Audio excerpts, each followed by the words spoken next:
Bien le bonjour les amis, c'est Néphéos et aujourd'hui j'ai faim. Oh là là, j'ai faim. Il est 20h06, j'ai faim, j'ai envie d'un bon dessert. Alors je vais faire un gâteau phare des années 1950, le gâteau yaourt. Et comme j'aime bien les épices, on va rajouter un petit peu de madras. La recette commence tout de suite à la cuisine.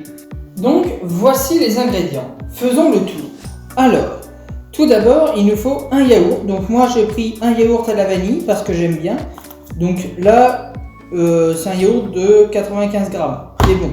Qu'importe, parce que tout se fera avec le contenu du pot. Donc il nous faut du sucre. Du sucre, on va en mettre 2 pots. Notre ami la crème fraîche, on va en mettre un pot. Évidemment, le tout dans un saladier. Il nous faut 3 œufs. Évidemment, on va mettre une cuillère à soupe de madras, parce que j'aime bien quand c'est...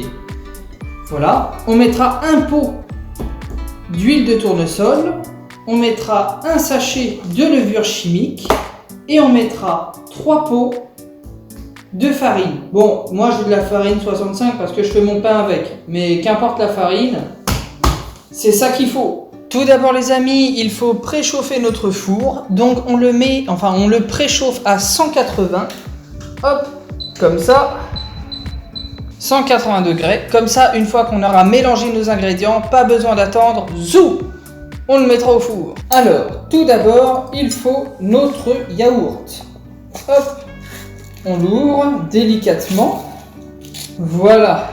Donc délicatement, on verse le tout dans notre ami le saladier, on racle un petit peu avec notre ami la fourchette. Donc il nous faut un pot de sucre, donc on remplit. La GoPro s'est arrêtée, mais heureusement que j'ai récupéré le truc à temps. Donc nous avons besoin de 2 pots de sucre, donc on prend le sucre, on remplit un pot, on verse à l'intérieur. On met le deuxième, on racle avec la cuillère. Ensuite, il nous faut un pot de crème fraîche. Donc, hop, on ouvre. Hop, on verse un pot. On ajoute à la mixture. Ensuite, on ajoute notre sachet de levure chimique entier. Hop, 3 pots de farine. Un pot d'huile, nos 3 œufs, on met nos 3 œufs, hop, à la mixture, une petite cuillère à soupe de madras. Il ne nous reste plus qu'à mélanger, donc moi j'utilise un batteur parce que j'ai faim.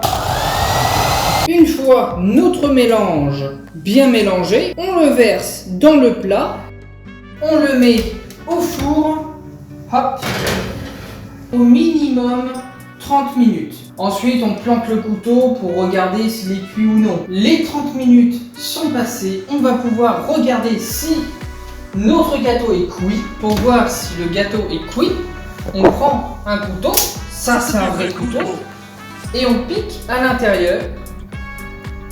S'il n'y a pas de traces sur le couteau, cela signifie qu'il est cuit. Armé de notre manique, on va pouvoir sortir le couteau, le gâteau je veux dire. Hop. Maintenant on attend qu'il refroidisse avant de le déguster.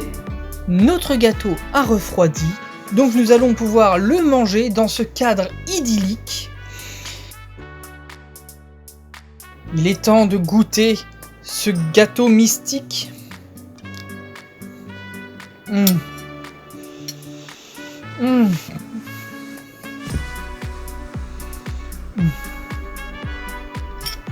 Ah putain, il est divin.